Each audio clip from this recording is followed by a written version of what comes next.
So my name is Jacek Gwizdka, and I'm pleased to be here and talk a little bit in this short talk about my research. So my research is very broadly speaking in the area of human information, information interaction, search and retrieval, with an emphasis on studying, understanding humans. So I titled this talk, Understanding Information Searches Without Asking Them, which I consider to be one of the grand challenges in this research area. And what that means is that we want to get information about users, about searchers, without interrupting their tasks, without interfering with the performance of their searches. So let me actually first take a step back and ask a more general question. How can we learn about user experience more broadly?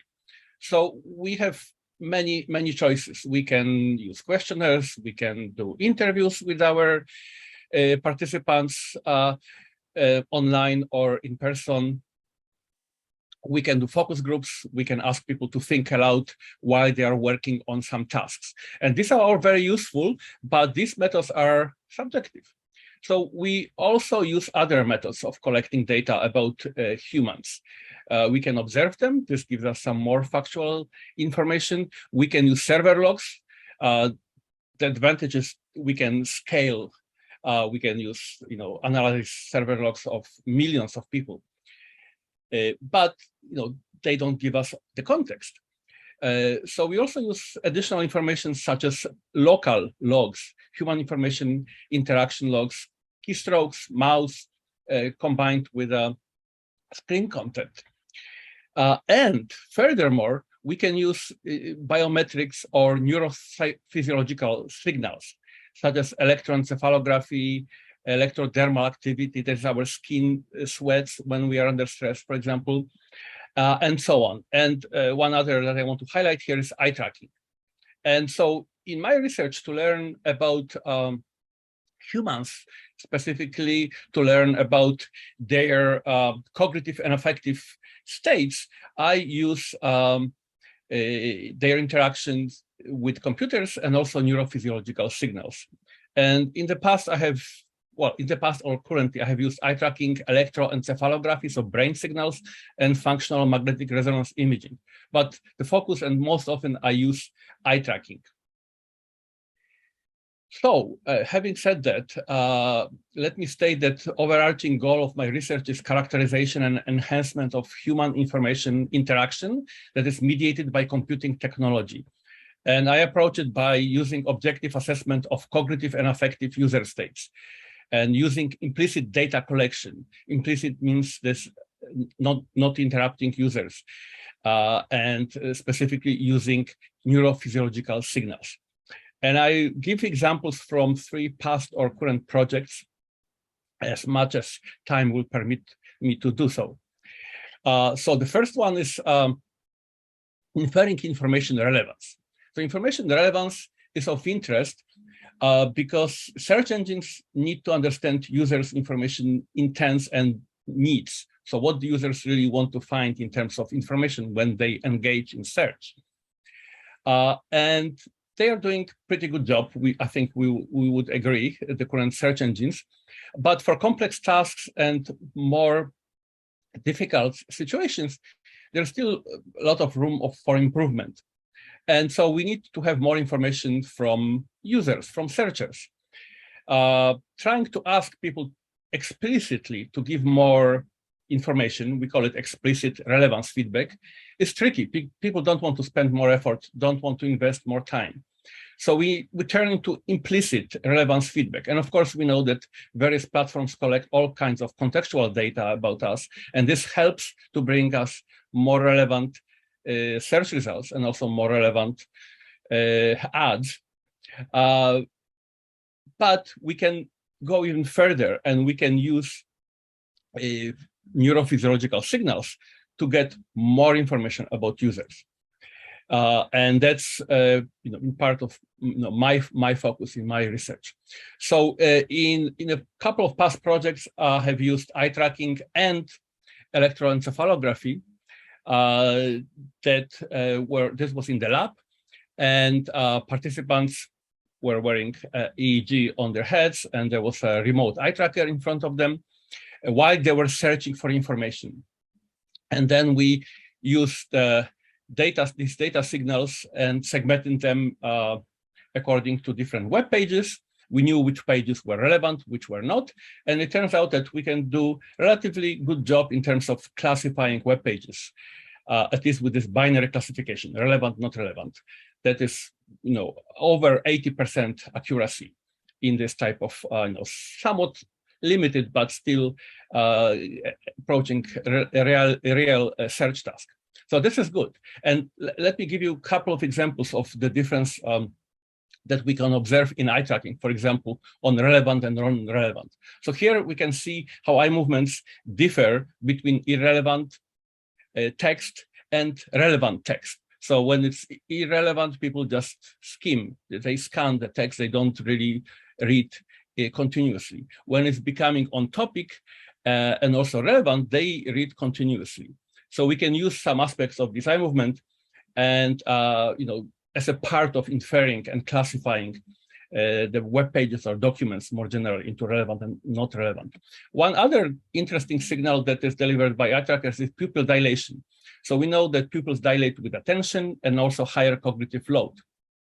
And repeatedly in my research projects, I find that when people look at a document and then judge a document as irrelevant, the pupil will dilate at the moment of performing relevance judgment. And we can measure it, and this is additional signal that helps us to classify information into relevant and not relevant. Moving to another project and talking about cognitive load. So I already mentioned that pupil dilates under increased mental efforts of cognitive load. So here in this project, I created a couple of interfaces, and one of the goals was to understand how the interface is different in terms of mental effort for our information searches. So first, let me state that our mental capacity is limited, and one aspect is limited is working memory, another is attention.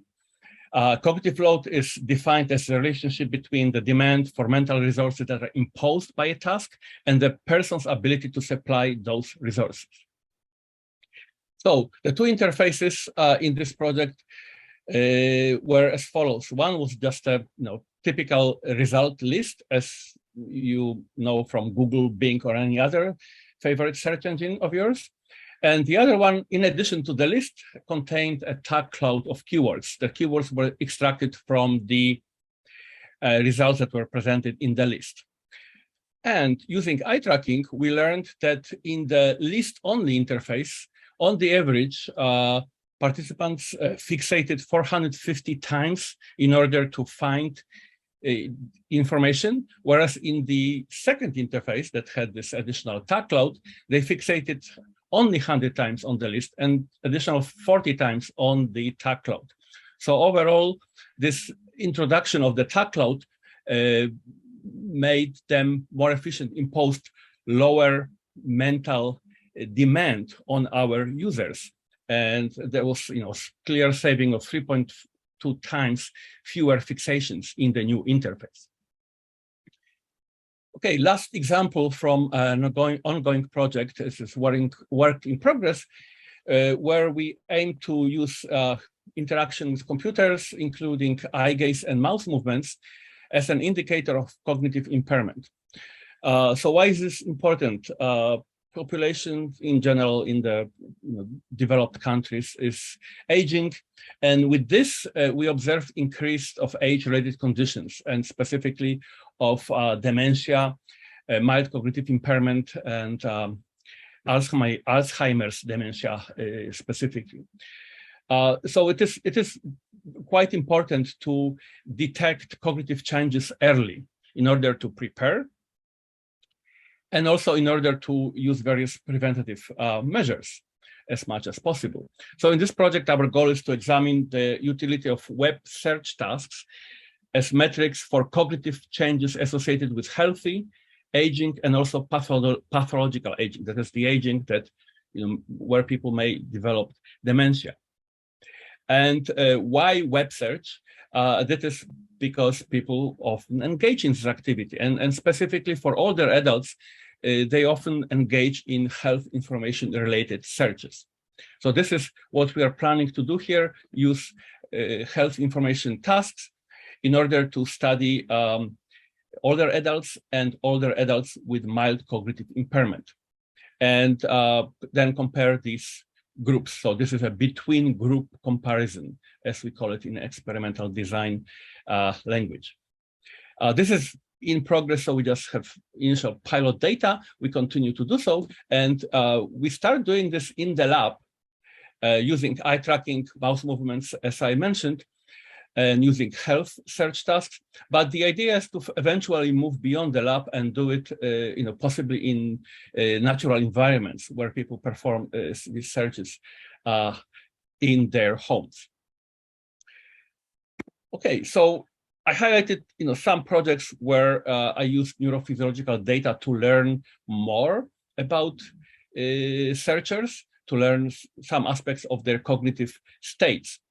And let me emphasize that the usefulness of this type of data is that data collection is pretty much unobtrusive, and the technology improves in this area. And these signals offer us objective measurements, which is in contrast to various self-reports, questionnaires, interviews, and so on, which are subjective. But I'm not saying that we should throw out the subjective types of data. Rather, we should collect and consider a variety of different data types and use what we call data triangulation. Thank you. If there are any questions, I'll be happy to answer together with other panelists.